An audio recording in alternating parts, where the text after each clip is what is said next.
आशा करता हूं आप सब बहुत अच्छे होंगे। मेरा नाम है सिद्धांत अग्निहोत्री, स्टडी ग्लोस पे आपका बहुत बहुत स्वागत है। दोस्तों, मैं गीता पे लेक्चर्स ले रहा हूं और भी मैं कई बार रिलीजियस बातें करता रहता हूं। मैंने कई सारे धर्मों को लगभग कवर किया है। सारे धर्मों को लगभग क्या कवर ही किया है। हिंदुइज्म, बुद्धिज्म, क्रिश्चियनिटी, सब एवरीथिंग, इस्लाम, सब कवर किया है। तो मुझसे एक सवाल बहुत पूछा जाता है कि रामायण और महाभारत क्या ये सच में है या सिर्फ ये कहानी है। चलो हम आज इसका जवाब देखते हैं। मेरा व्यू क्या है इस पे मैं आपको ये बताता हूं और मैं आपको बहुत ही बढ़िया, इतना अच्छे से आपको समझा दूंगा। सारे पॉइंट्स इसमें इंक्लूड हो जाएंगे और एंड तक आपको आपके सवालों का जवाब मिल जाएगा। तो बने रहिए मेरे साथ। मैं खबरी ऐप पे भी आ गया हूं। बोल रहा हूं, खबरी ऐप पे आ गया हूं। दोस्तों देखिए, लेक्चर्स कई बार 1-1 घंटे के हो जाते हैं, तो वहां पे मैं 3-3, 4-4 मिनट्स की नॉलेज बाइट्स डालता हूं। तो डिस्क्रिप्शन और कमेंट बॉक्स में लिंक दिया और इंस्टा पे मुझे फॉलो करिए। चैनल को यार सब्सक्राइब करो यार, ग्रोथ रुक सी गई है, ऐसा मत करो। चैनल को सब्सक्राइब करो, इतना जबरदस्त कंटेंट हम आपके लिए लेके आते हैं। तो देखो, सबसे पहले तो अगर बात करते हैं महाभारत और रामायण की, पहले तो आप हिंदुइज्म को समझ लो। हिंदुइज्म की फिलॉसफी मैंने कई बार समझाई है। देखो, हिंदुइज्म की बात करें ना तो ये बहुत वाइड है ना। ये एक सोच है और ये बहुत बहुत बहुत ज्यादा वाइड है। अगर आप पूरे हिंदुइज्म को ले ले दोस्तों, तो इतना कुछ है कि आप पढ़ ही नहीं पाएंगे। आप किसी से भी हिंदू की परिभाषा पूछेंगे, वो अलग बताएगा। क्योंकि दोस्तों ये पूरा ब्रह्मांड है, ये पूरा संसार है। अगर आप हिंदू स्क्रिप्चर्स को डिवाइड करो तो दो में है, श्रुति और स्मृति। देखो, हमारे यहां ओरल ट्रेडिशन रहा है। सदगुरु भी ये बोलते हैं कि ओरल ट्रेडिशन रहा है। श्रुति जो है बोल बोल के, सिंपल सी बात है। आप नॉलेज कैसे भी लो, पढ़ के लो चाहे सुन के लो। जैसे आप ये लेक्चर सुन रहे हो तो भी वो आपके नॉलेज दिमाग में जा रही है ना। तो श्रुति, पहले के जमाने में गुरुकुल में क्या होता था, आज भी अगर आप देखोगे, आप कहीं मठ चले जाओ तो वहां पे लगातार मंत्रों का जप होता रहता है। इनको बोल बोल के याद करवाया जाता है। हमारी टीचर्स भी बचपन में हमको बोल बोल के याद करवाती थी ना। तो वो है श्रुति, ओरल हिस्ट्री। किसी ने बताई, फिर दूसरे को, फिर अब इसका भी प्रमाण मिलता है। ये सब स्कॉलर्स होते हैं। आप इंटरव्यू सुनते होंगे। जैसे आप इंटरव्यूज, अब देखिए जो टॉपर, जैसे आईएएस है, यूपीएससी के जो टॉपर्स इंटरव्यू, वो भी एक श्रुति ही तो है। वो बैठ के लिखते थोड़ी ना है, तो आप उनको समझते हो। हां, अगर आप किसी भी एग्जाम की तैयारी कर रहे हो, कोई इंसान ने उस एग्जाम को उत्तीर्ण किया, वो आपको बताता है, तो आप उसकी बात को फॉलो करते हो, आप सक्सेस होते हो। तो सबसे पहले तो है श्रुति, जिसको सुना जाता है। अब श्रुति में 4 आते हैं, 4 चीजें हैं। ओल्डेस्ट टेक्स्ट, सिर्फ भारत का नहीं, दुनिया का ओल्डेस्ट टेक्स्ट ऋग्वेद, सामवेद, यजुर्वेद और अथर्ववेद। ठीक है, 4 वेद है श्रुति में। स्मृति, जिसको सुना जाता है, जिसको जो इतिहास जो लिखा गया है, स्मृति, उसमें सबसे पहले आते हैं हमारे धर्मशास्त्र। मनुस्मृति हो गया, इसमें आती है। फिर योगावली हो गया और बहुत सारी स्मृति हो गया। मनुस्मृति पे मैं बहुत जल्द लेक्चर लेने वाला हूं दोस्तों। दूसरा पुराण आता है।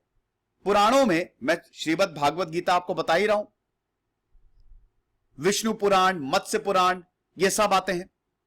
और भागवत गीता पे मैं लेक्चर ले रहा हूं। गरुड़ पुराण, अगर आप चाहेंगे तो और भी पुराणों पे मैं लेक्चर लूंगा। तीसरा आता है इतिहास। अब ध्यान से सुनना, मैं आपको हिस्ट्री क्यों बता रहा हूं, ये थोड़ा आपको अभी बताता हूं कि मैं कैसे रिलेट करूंगा। तीसरा इतिहास, जिसमें आपके रामायण और महाभारत है। तो पहली बात तो रामायण और महाभारत रिलीजियस बुक नहीं है, ये इतिहास है। भारत का जुडिशरी सिस्टम रामायण पे बेस्ड है। भारत का छोड़िए, कहीं पे भी डेमोक्रेसी अगर आप देखेंगे तो it is based on lord Ram principle. देश के लिए आपको सब त्याग करना पड़ेगा। आईएएस है तो बहुत सारी चीजें आपको छोड़नी पड़ेगी। भगवान राम की तरह त्यागी होना पड़ेगा। भगवान राम महान, शबरी के जूठे बेर खाए। या नौकरानी आ गई, लोगों को नौकर लगते हैं, सोफे पे नहीं बैठाते, उसको जमीन पे बैठाते हैं। और भगवान राम की बात करते हैं। भगवान राम ने शबरी के जूठे बेर खाए थे। कितनी बड़ी बात है ये।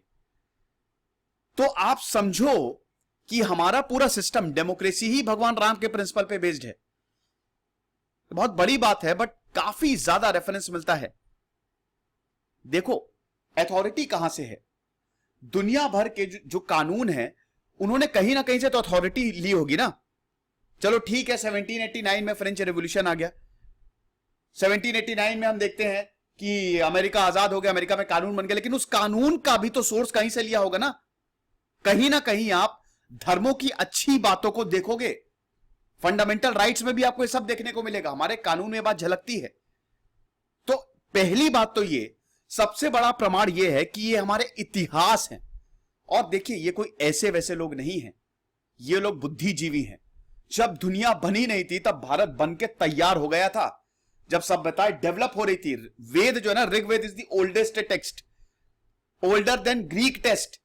इनफैक्ट दोस्तों कुछ एक्सपर्ट्स का तो यह भी मानना है कि दुनिया भर के बुद्धिजीवी, ये जो ग्रीक माइथोलॉजी इन्होंने जो लिखा है वो सब भारत से सीख के गए थे। और ये सच भी है क्योंकि उस समय भारत में बहुत सारी यूनिवर्सिटी हुआ करती थी। तो जब दुनिया में सभ्यता बन रही थी तब भारत की सभ्यताएं तैयार हो गई थी। इंडस वैली सिविलाइजेशन तैयार था उस समय, भारत अमेरिका था दुनिया का, समझ रहे हो, इतना ज्यादा डेवलप्ड अर्बन प्लानिंग। और ये तो आर्कियोलॉजिकल रिकॉर्ड्स हैं, है ना, ये तो आर्कियोलॉजिकल रिकॉर्ड्स हैं। तो महाभारत और रामायण को इतिहास में नाम दर्ज। दूसरी चीज ये है, मतलब इतिहास, हिस्ट्री बोली जाती है। These are not myths, these are not religious text. इसको हिस्ट्री, एज अ हिस्ट्री हम पढ़ते हैं। दूसरा पॉइंट ये है, वेदों में जिक्र मिलता है। महाभारत का तो वेदों में जिक्र मिलता है, जगहों का जिक्र मिलता है, ठीक है, किष्किंधा का जिक्र मिलता है। तो वेदों में भी जगह जगह आपको रामायण महाभारत और जितने भी पुराण है ना, वहां पे भी आपको रामायण और महाभारत का जिक्र मिलेगा। और दोस्तों रामायण और महाभारत कुछ टेक्स्ट ऐसे हैं जो इससे भी पहले के हैं, उनमें भी आपको जिक्र मिलेगा। ऐसा कैसे हो गया? That means they are real. हां देखिए, कुछ चीजें होता क्या है ना कि जैसे कुछ चीज हुई, अब उसको बहुत बढ़ा चढ़ा के पेश कर दिया गया, वो एक अलग चीज है। जैसे रामायण, भगवान राम, अगर आप ओरिजिनल टेक्स्ट पढ़ेंगे, वाल्मीकि रामायण पढ़ेंगे, तो उसमें भगवान राम एक आम इंसान है। लेकिन रामचरितमानस, तुलसीदास की ओरिजिनल वाल्मीकि रामायण में वो आम इंसान ही है, लेकिन एक राजा है। लेकिन रामचरितमानस में उनको भगवान का रूप दे दिया है, वो एक अलग चीज है। कई बार क्या होता है कि होता है लेकिन थोड़ा सा हम बढ़ा चढ़ा के चीजों को बता देते हैं। लेकिन रामायण और महाभारत बिल्कुल हुई थी, मेरा तो यही मानना है, क्योंकि आर्कियोलॉजिकल रिकॉर्ड्स मिलते हैं ना। राम सेतु तो पूरा आर्कियोलॉजिकल रिकॉर्ड्स देखिए आप, श्रीलंका ब्रिज को एडम्स ब्रिज बोला जाता है, पूरा आर्कियोलॉजी के रिकॉर्ड्स भरे के भरे पड़े हैं। तो इतिहास में आता है हमारा रामायण महाभारत। फिर आते हैं आपके दर्शन, जिसको मैंने कवर किया। हिंदुइज्म में 6 फिलॉसफी है, फिर उसके बाद दर्शन वेदंगास में डिवाइडेड है, देन आपके उपवेद आते हैं। तो इतना कुछ है हिंदुइज्म में, इतना कुछ है पढ़ने के लिए, आप समझ सकते हैं। Each and everything is covered. Science भी आ जाती है। जो लोग बोलते हैं कि भारत में तो हमको रिटन रिकॉर्ड्स नहीं मिलते, कहां ये डेवलप हो गया था, वो डेवलप हो गया था, कहां दवाई डेवलप, देख लो भैया, जो 6 दर्शन शास्त्र है ना, मीमांसा, वेदांता, सांख्य, योग, न्याय, वैशेषिका, उसमें आपको एक एक चीज मिल जाएगी। You will find each and everything. Bharat के बड़े बड़े साम्राज्य भगवान राम की टीचिंग्स पे बेस्ड हैं। जिंदगी जीने के 2 ही तरीके ना, एक तो भगवान राम का रास्ता और एक भगवान कृष्ण का रास्ता। कृष्ण का रास्ता आम लोगों का रास्ता है, और भगवान राम का रास्ता, वो रास्ता जस्टिस की तरफ जाता है, न्याय की तरफ जाता है। और भगवान राम का रास्ता टफ होता है, आपको अनुशासित रहना पड़ता है और आप तैयार रहो। सदगुरु ने बहुत बढ़िया, मैं देखिए उनका रेफरेंस इसलिए ले रहा हूं क्योंकि उन्होंने 1-2 चीजें बहुत बढ़िया बोली हैं। उन्होंने बोला था कि जैसे उनसे सवाल पूछा गया था कि भगवान राम ने तो सीता को छोड़ दिया। देखो किसी धोबन के कहने पे बात यह है ना कि वो धोबन एक आम जनता है, और आप यकीन मानो कि अगर आप इतने बड़े पद पे हो तो आपको कठोर डिसीजन लेने पड़ेंगे। 2 चीजों में आप एक ही चुन सकते हो, या तो अपना परिवार चुन लो या फिर देश चुन लो, अपना साम्राज्य चुन लो। अगर मान लो कि एक देश पे, भारत पे अगर मान लो किसी देश ने हमला किया है, तो आपको परिवार को छोड़ के जाना ही पड़ेगा, त्याग करके जाना ही पड़ेगा, आपके पास कोई चारा नहीं है। तो धर्म है, ये राजधर्म होता है जो आपको निभाना ही है। बिल्कुल सही बात है, भगवान राम की पर्सनल लाइफ बहुत खराब थी। उनकी पर्सनल लाइफ, उनको अपनी पर्सनल लाइफ में कभी सुख नहीं मिला। लेकिन आप ये भी तो देखो कि उनको कितना दुख हुआ जिस सीता के लिए वो इतनी दूर चले गए, रावण से युद्ध लड़ाए, उनको छोड़ने में उनको कितना दुख हुआ होगा, मुश्किल था बहुत। तो ये हिसाब किताब है। अब अगर हम सम अप करें, ठीक है, देखिए फेथ दो, हम इसको दो में डिवाइड करते हैं। एक तो है faith based accepts. Faith based मतलब धर्म के फेथ पे धर्म के बेसिस पे अगर बात करें तो डेफिनेटली आपको टेक्स्ट में मिलेगा और टीचिंग्स यहां पे सारे टेक्स्ट में हिंदुइज्म में मिलेगा कि रामायण हुई थी, महाभारत हुई थी। फैक्ट बेस्ड लिमिटेड है, लेकिन अवेलेबिलिटी है। फैक्ट बेस्ड में क्या, जहां पे ये हुआ आप वहां पे जाके स्टडी करिए। देखिए अभी करना क्या चाहिए कि एक प्रॉपर ग्रुप बनाना चाहिए आर्कियोलॉजिस्ट का, बड़े बड़े आर्कियोलॉजिस्ट का, और उनको इन जगहों पे भेजना चाहिए कि एविडेंस इकट्ठा करके लाओ। तो जो फैक्ट बेस्ड है उस पे ज्यादा, देखिए हमको भी साइंस बेस्ड पे ही चलना चाहिए। फैक्ट बेस्ड लिमिटेड है, बट यस वो साफ साफ दिखाता है कि ये हुआ था, रामायण वॉज देयर। जैसे द्वारका में बहुत सारे मंदिर थे और द्वारका नदी के अंदर डूब गया। हमको आर्कियोलॉजिकल एविडेंस मिलते हैं कि हां शहर रहा था 4000 साल पहले, तो बहुत ही शानदार था, और वो नदी के अंदर डूब गया। बिलीव की बात करें तो हिंदू ये बिलीव करते हैं ना कि वक्त जो है वो साइक्लिकल है, इट इज नॉट लीनियर, वो साइक्लिकल है। और ये इवेंट जो है, जैसे महाभारत जो है वो द्वापर युग में लिखे गई थी। भारत में 4 युग हैं, मतलब हिंदुइज्म में 4 युग है। सबसे पहले सतयुग, फिर आता है त्रेता युग। त्रेता युग में रामायण लिखी गई थी, और ऐसा बोला जाता है लगभग 7000 साल पहले लिखी गई थी रामायण। और फिर द्वापर युग लगभग 5000 साल पहले। द्वापर युग के बाद आता है कलयुग। तो ये साइकिल होता है, ठीक है, और इस साइकिल को कल्प बोलते हैं। और हर कल्प में 4 युग होते हैं, जो मैंने आपको बताया। तो रामायण जैसा कि मैंने बताया कि यहां पे त्रेता युग में हुई थी, और महाभारत जो है वो द्वापर युग में हुई थी, ठीक है। यानी कि सेकेंड साइकिल ऑफ टाइम में रामायण हुई थी, महाभारत थर्ड में हुई थी। अब लेकिन आर्कियोलॉजी की बात करें, और हाँ इन बिटवीन युग जो होता है, युग के बाद, एक युग के बाद हमेशा प्रलय होती है। जैसे ये सतयुग के बाद कुछ ना कुछ होगा, फिर दूसरा युग आएगा। अभी कलयुग चल रहा है तो प्रलय होगी हिंदुइज्म में जो फेथ है, और फिर हम देखते हैं कि दोबारा सतयुग आएगा। ये तो हमारे हिंदुइज्म की बात है।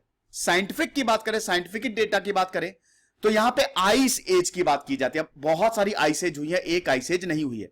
आइस एज जो था वो 10,000 साल पहले खत्म हो गया। तो यहां पे ice age marked the last प्रलय।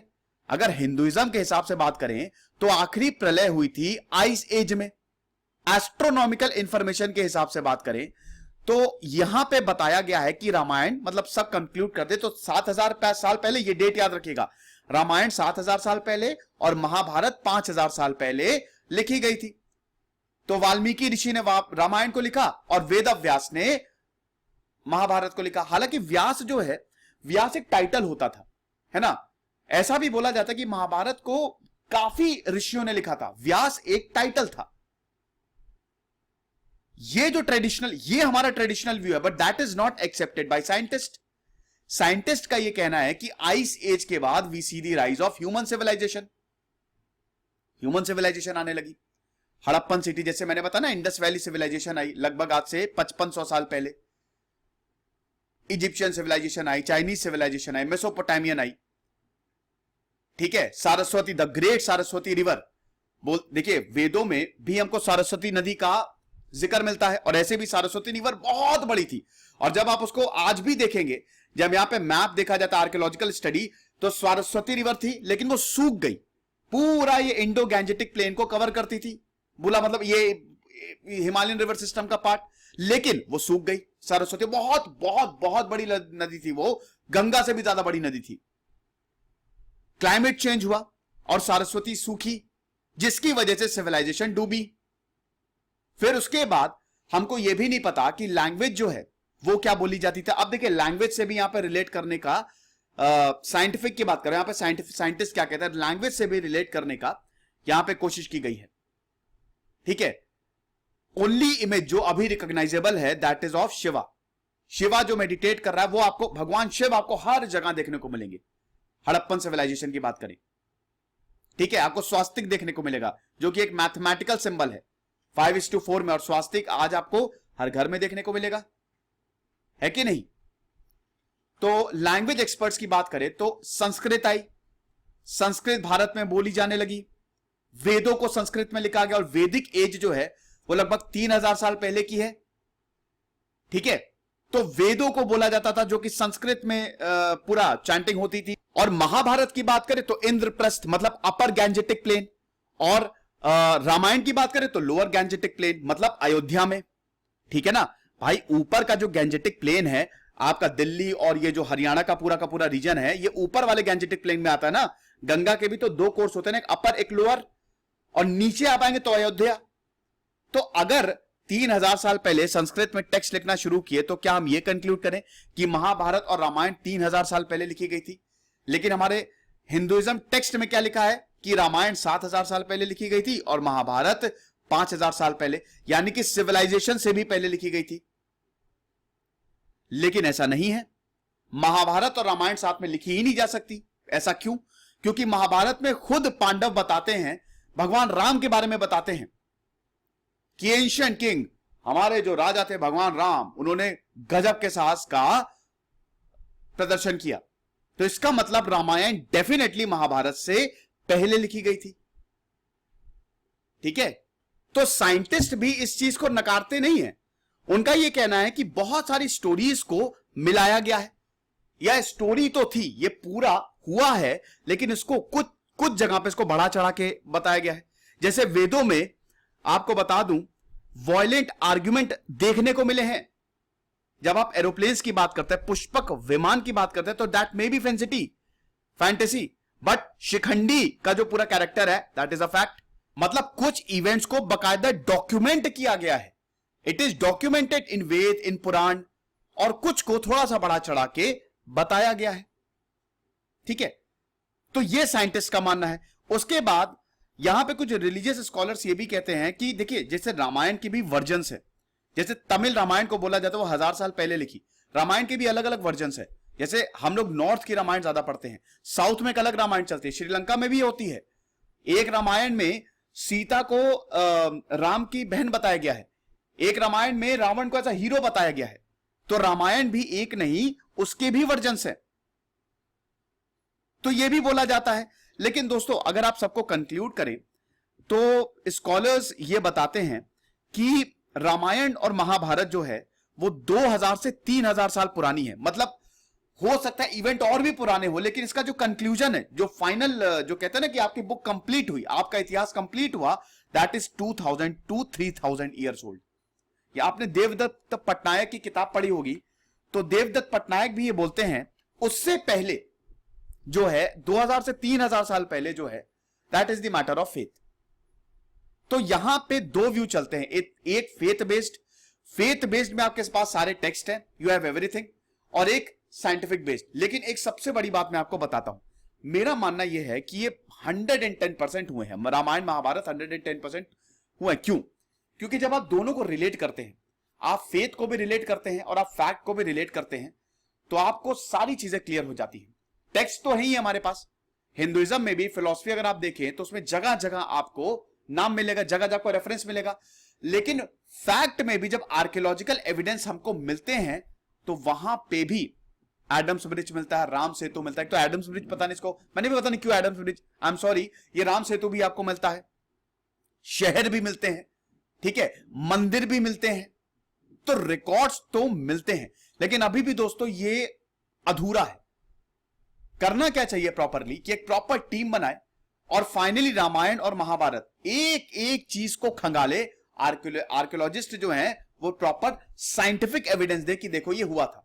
उसके बाद जो भी इंपॉर्टेंट प्लेसेस हैं महाभारत में दैट आर रियल, जैसे Hastinapur is real, Indraprastha is real, present day Delhi, Dwarka is real, so everything is real. 10 Rajan war जो भारत का सबसे बड़ा युद्ध है, वहां पे भी आपको महाभारत का रेफरेंस देखने को मिलेगा। ठीक है, मिथिला इज रियल। तो जितनी भी प्लेसेस है दैट इज रियल जो लिखी गई हैं। अब इसका एक यही बोला जाता है, एक्सपर्ट्स का ये मानना है कि चीजें तो हुई थी, इवेंट जो हुई थी, कुछ चीजें हो सकता है एग्जैजरेट की गई हूं, लेकिन रिकॉर्ड्स तो फैक्ट बेस्ड भी और फेथ बेस्ड भी दोनों ही मिलते हैं। भगवान कृष्ण की लिनेज के रिकॉर्ड मिलते हैं। द्वारका में भगवान कृष्ण आए और द्वारका शहर डूब गया, यह भी मरीन आर्कियोलॉजी ने दिखाया है कि एविडेंसेस मिले हैं कि एक बहुत बड़ा शहर समुद्र के अंदर डूबा है। और यह हमको संस्कृत पुराणों में भी देखने को मिलता है। महाभारत के पर्व 7 वर्ष 40 में हमको यह देखने को मिलता है कि after all the people had set out the ocean flooded Dwarka. और यही आर्कियोलॉजी ने बोला, यही आर्कियोलॉजिस्ट ने बोला कि बहुत बड़ा शहर भी डूबा होगा। और जैसा कि मैंने बताया, शहर भी आपको मिलेंगे, भारत डायनेस्टी के भी रिटर्न रिकॉर्ड्स हमको मिलते हैं। महाभारत में जब महाभारत बाद में लिखी गई तो रामायण के रेफरेंस आपको देखने को मिलते हैं। तो ये सारे फैक्ट्स हैं, ठीक है, फैक्ट बेस्ड फैक्ट्स हम आर्कियोलॉजी से ही निकाल सकते हैं कि क्या ये हुआ था या नहीं हुआ था। इस पे डिबेट चलती रहती है दोस्तों, लेकिन टेक्स्ट है, इतिहास है, मेन ऑब्जेक्टिव क्या है। वैसे ये बहस रामायण और महाभारत, इसका देखिए मेन ऑब्जेक्टिव समझना सबसे इंपॉर्टेंट है। रामायण भी सही जीवन जीने का तरीका बताती है कि इंसान का जीवन कैसा होना चाहिए, और स्टोरीज के फॉर्म में है। स्टोरीज लोगों को बहुत अच्छे से समझ में आती है। तो भगवान राम ने जितनी भी टीचिंग्स दी, वो अगर किसी ने अपने जीवन में उतार ली, रियल टीचिंग्स जो दी, वो हर किसी का सम्मान करते थे। वो हर किसी का सम्मान करते थे। वो तो रावण का भी सम्मान करते थे। जब रावण का उन्होंने वध किया, उन्होंने बोला वो इतना बड़ा भक्त था, उसका प्रायश्चित करने मैं एक साल तक प्रायश्चित करूंगा। तो भगवान राम तो इतने महान थे कि वो तो दुश्मन का भी सम्मान करते थे। और महाभारत भी सेम, एक आम इंसान का जीवन कैसा होना चाहिए भगवान कृष्ण बताते हैं। एक आम इंसान को कैसे रहना चाहिए, समाज में कैसे रहना चाहिए। भागवत गीता का बेहतर, भागवत गीता का पवित्र ज्ञान, भागवत गीता तो मैं कर भी रहा हूं ना, अभी 3 अध्याय तो कंप्लीट भी हो गया, आप जरूर देखिएगा, प्लेलिस्ट में है। तो आप ये समझिए, faith based yes, fact based limited records हैं। आई होप आपको अपने सवालों का जवाब मिल गया होगा, इसमें कोई भी प्रॉब्लम नहीं हुई होगी कि रामायण एंड महाभारत क्या सच में थी या फिर सिर्फ ये स्टोरीज हैं। फिलहाल आप भी मुझे बताइए कमेंट बॉक्स में कि आपका क्या मानना है।